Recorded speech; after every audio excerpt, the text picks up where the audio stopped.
Shout out to Broncos coach and our insider, Todd Davis. Take us into the film, Todd. What are we seeing in this game? All right, let's do it. So this game was a big game for Bo, but it was also a good game for Cortland Sutton.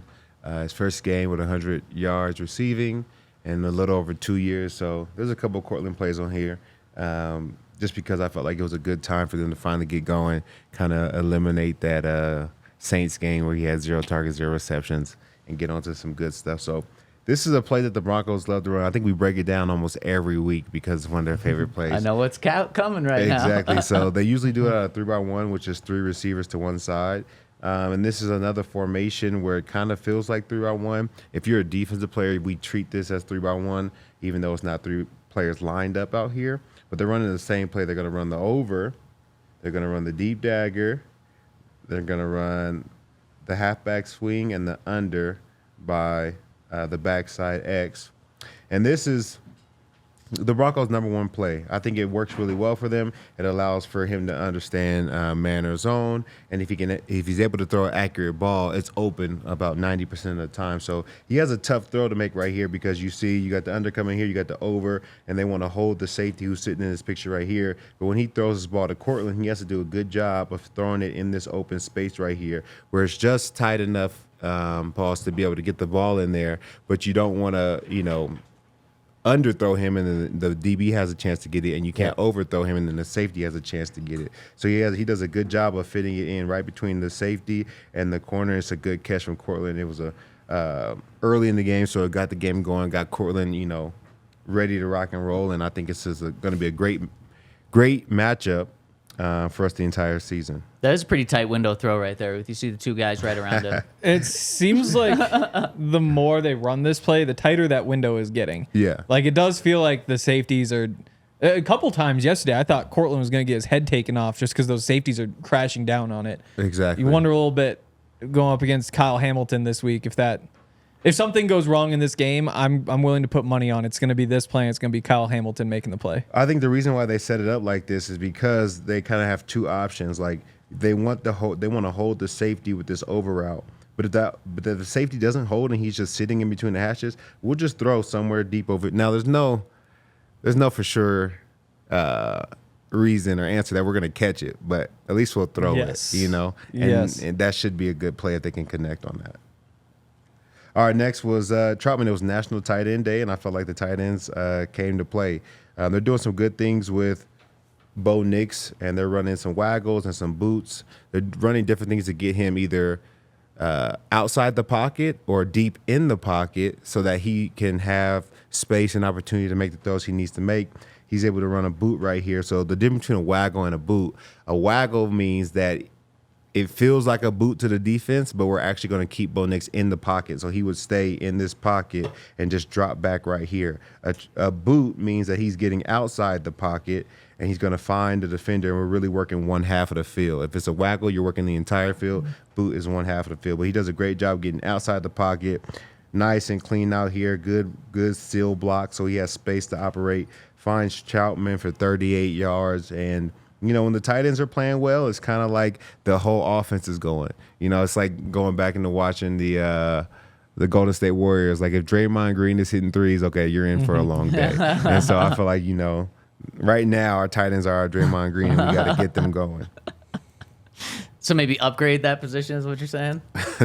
You said that. I just said that. When they're playing well, we're playing well. Really quick, yesterday or today, Sean said he had no idea it was National Tight End Day. Do you believe that? I don't know, man. The tight ends got a lot of love, man. I didn't know until Nate Adkins scored his touchdown.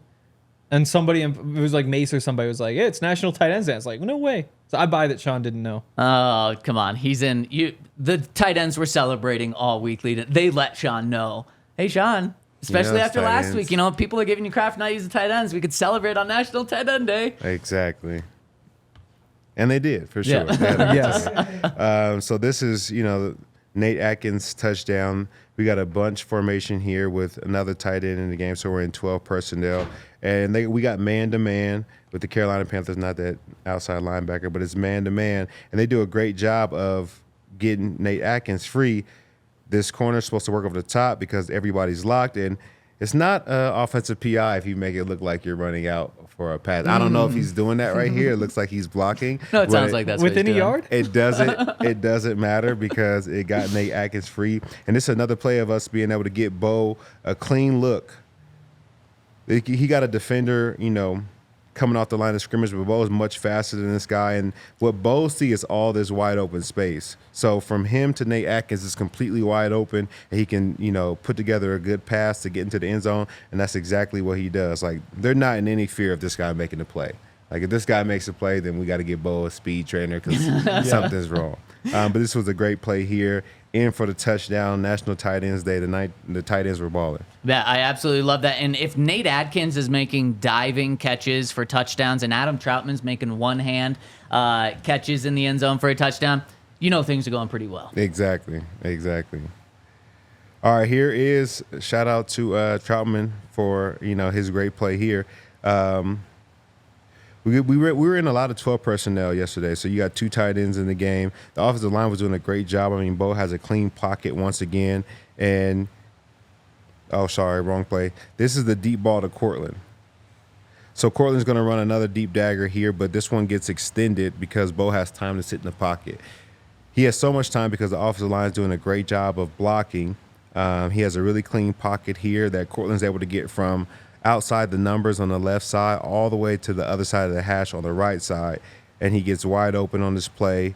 All the in-breaking routes I feel like are really playing the Courtland strength right now. He's able to run away from receivers, man or zone. He gets lost in the zone, man to man. He does a good job of positioning his body between the man and the ball, so he's able to make good catches. So we need to continue to do this with Courtland. He had a great day yesterday. I know he fumbled at the end, but it doesn't take away from the great day that he had.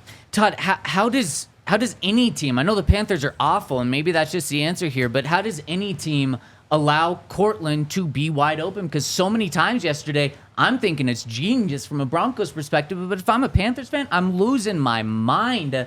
We talk about it. There's Courtland, and then there's everyone else. And 2 weeks ago, we did see Troy Franklin step up. Yesterday, Troy Franklin didn't step up. He dropped a big ball that would have taken Bo over 300 yards for the day. No other wide receiver really had a big game in terms of stepping up outside of Courtland. It was the tight ends. Like, man, if I'm the Ravens, anyone else can beat me other than Courtland Sutton. If I'm a good team, anyone but Courtland's going to beat me. Is this sustainable? We can continue to see Courtland Sutton open against good teams? Courtland just has to be better than the DB that they put on him. Mm-hmm. And we have to do enough offensively to where if they do try to double him with safeties, there's enough movement and there's enough action that the double can't really, guard him the way that they want. So all the boots, all the waggles, all that different stuff, it's going to allow him to be one-on-one. You can't double some of those routes and concepts because other guys will be wide open.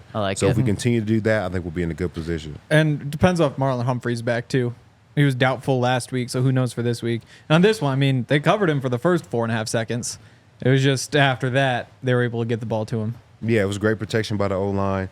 And I want to go back real quick because, look at Bo Nix. One of the things and one of the problems he's had as a rookie is his feet.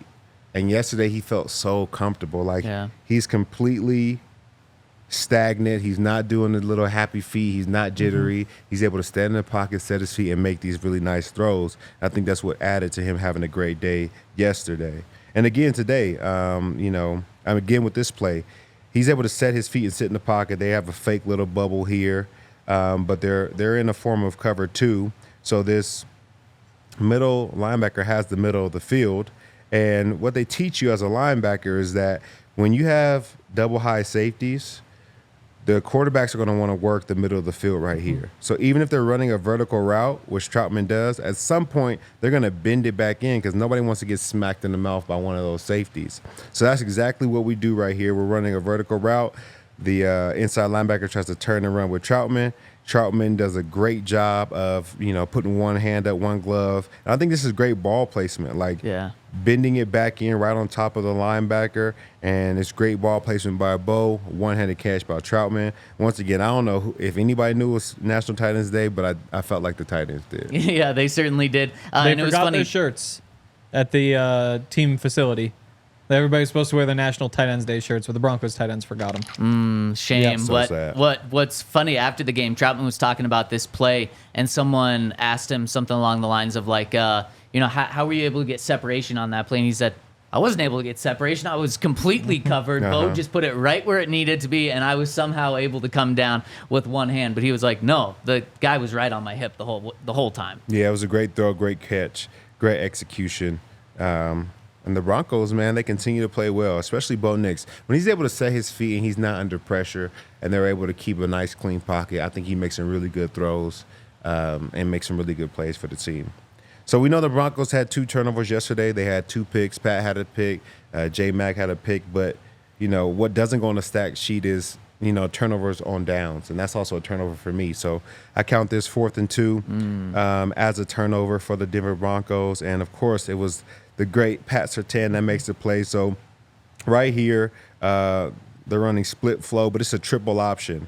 So they're reading Nick Bonito first, and they could either hand it off to Hubbard, and based off Nick Bonito's stance, they're going to pull the ball, and now they're running the option out this way. So Bryce Young could take the ball and run it himself, or he could pass it off to the other running back in the game, and that's exactly what he does. Cody Barton comes and fills his gap like he's supposed to. He passes it off to other running back, and Pat Surtain makes a great tackle in space. Those are tough plays to make. I've been in that position, numerous amount of times. It's just you and the man, and you got to find a way to get him down, and those are tough plays to make. This a huge play, and a huge stop gives the Broncos the ball back on the 48-yard line, so a huge play by Pat Surtain. And another turnover for the Broncos defense. Yeah. That's a huge play. And that easily, like you would think if they picked that up, at the very least it's 14-10 at halftime. And it could have been even worse than that. Oh, 100%. And these are the plays that no one's ever going to talk about with Pat Surtain in terms of like, oh, he's an elite corner, or, oh, he should be in Defensive Player of the Year category right here. But this is just as good as, like you said, a sack, a pick here. This is as good as anything that's going to show up on a stat sheet, yet it's only going to count as a TFL. But this is such a huge play from Pat. And there's other corners in the league that are sometimes talked about in his same vein that don't make these plays. Not at all. I think Pat should have went to the other sideline and asked them why they were trying to run up the score on 4th down. But, it doesn't always work like that. Who else had a good day yesterday? I felt like Jaquan. Jaleel. Oh, yeah. He did have McLaughlin. a good day. He averaged almost like 6 yards a carry. Yeah. He only had about 8 carries, but I thought he had a good day. But this was just good offense the entire way. I think you see guys getting out. They're running a toss here. Guys are getting out. They're blocking. You got Vele right here who has to block down on Jadeveon Clowney. Everybody knows who that is.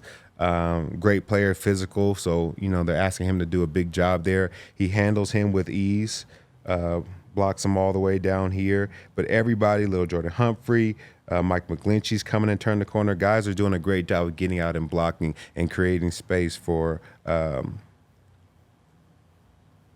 Jaleel to get around the corner. And then once he gets here, it's just open grass. This is 3rd and 8. I think this is a big piece of the game, or a big point in the game where, we can go into halftime either 21-7 or we can go 14-7 because we don't pick up this 3rd and 8. Nobody expects you to keep it on the ground right here. No. So this is a great job by Sean Payton of dialing up this play, and it was a perfect play. It looks like they had a blitz going on, but Jaleel got to the outside and is able to, power through the first tackle, make the second guy miss, and is able to get the first down. And I think that really helped the Broncos throughout the day to have a successful day because of this 3rd and 8. Yeah, and you mentioned him making that final push to get the first down. He is a guy that isn't going to be Javonte in between the tackles where he's just mauling guys going pretty slow and then being able to take them over. But, man, when he gets full speed, he is going to – there's some running backs that would avoid contact. He's going to seek contact and push forward there, and I totally agree. That was a huge play. And Jaleel, man, he has something about in space near the end zone. He's able to make guys take wrong angles because he has done this, 3 or 4 times now where he catches a swing pass, has the ball. It doesn't look like he has the angle on the end zone, and then somehow he's in and the defender's on the ground behind him. Yeah, he's shifty, man, especially on the right side. I don't know why, there's not just a designated guy. You're not even a QB spy. Once they get in the red zone, other teams should just keep a guy on that left side. Their left side, our right side, because the ball's going to Jaleel. He's going to find a way to get into the end zone. Yeah. This was a play I felt like it didn't connect, but, this just was a play to show how good of a day Bo had, but also could have had. We're getting a slot fade right here from Troy Franklin. And necessarily you don't want to throw this ball. You want this guy to be pressed so that you know that Troy Franklin can beat him with speed. But nevertheless, this just shows you how fast Troy Franklin is and how much Bo trusts him. So he's able to beat this guy with speed, even though he's about 8 yards off to start the play. And this ball doesn't connect, but in the NFL, this is open. Mm-hmm. Like, you know what I'm saying? You aren't going to find many guys that are just 5 yards apart. You know, you get a guy 2 or 3 yards away from you, you have created yourself open, and the quarterback has to do a great job of throwing the ball. And the quarterback did. He did a great job, put the ball right where it needed to be, and this went right through Troy Franklin's hands. And whenever they get this thing figured out, whenever they're able to work together to, make this a throw and catch and a big play, I think this is going to be a really exciting duo and exciting football team. I mean, it's there. It's there. All that needs to happen is Troy needs to close his arms and catch the ball, because this thing didn't just go through his hands. It didn't even touch any part of his body. Yeah. And it was in the perfect place. And it's just, I mean, it's what we tell you. The highs with Troy Franklin are going to be great. And we're going to experience probably better highs than we've had with him so far. We're going to have that later this season. He's going to have some big plays. But right now, at least, you kind of have to live with the lows, too, if you want him out there. And these are the lows. Yeah. But I think he'll get better. I mean, he's a rookie just like Bo's a rookie.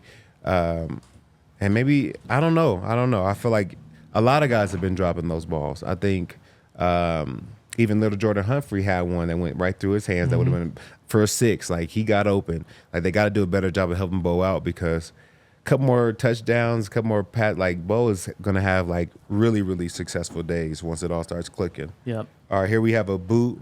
We talked about Jaleel being able to find the end zone. This is him being able to find the end zone right now. It's called like a Niner boot, where the running back is not blocking anybody. He's running straight to the flat, and they're hoping that you're in man-to-man, and there's so much motion and everything happening that you're not able to get your guy here on the outside. So this was a good play from Bo, because I felt like in weeks prior to this, it felt like he was hitting the defender right in the face or right in the hands with the football. But today it felt like he was able to, like, use his body, kind of sidearm this throw, get around the defender and get the ball to Jaleel, which it needed to get to. But I think this is a huge step up from what we had seen from Bo Nix the past couple weeks.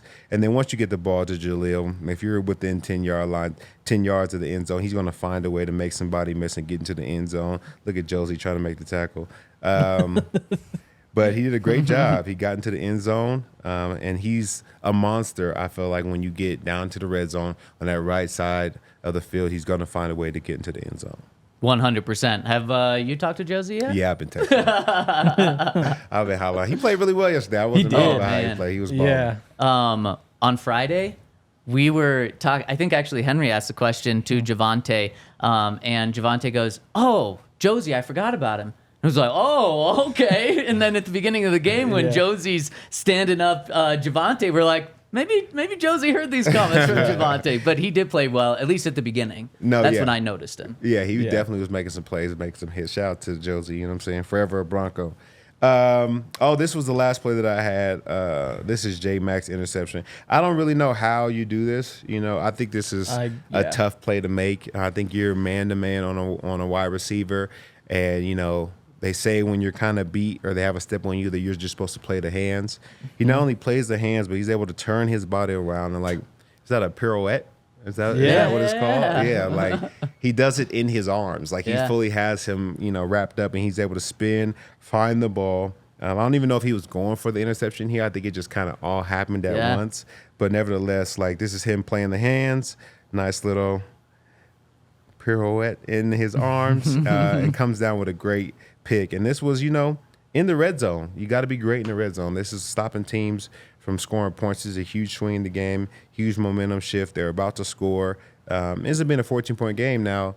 Talk about a 7-point game. Maybe they try a little bit harder on the onside kick and get it. But this is a great play by JMack, and it's another great play from this defense. And this is first of the season. We talk about Pat a lot. We talk about Riley a lot. But JMack, this is some love for you. I have to imagine that this interception is Vance Joseph and Jim Leonard are more happy about this pick than any other pick, because the way that I see it, at least, Todd, is the fundamentals, the technique, the coaching, doing everything right led to the pick. It wasn't like an incredible athletic play necessarily. It was he was in the right spot. He used his eyes to turn around, and then the ball just was right there for him. So the least impressive part was the ball just hitting him right there. But everything else that led up to that was perfect for him to be in just the exact right spot. Yeah, because, you know, in the league, they always say, like, tips and overthrows. Like, that's the saying we use for how interceptions comes, because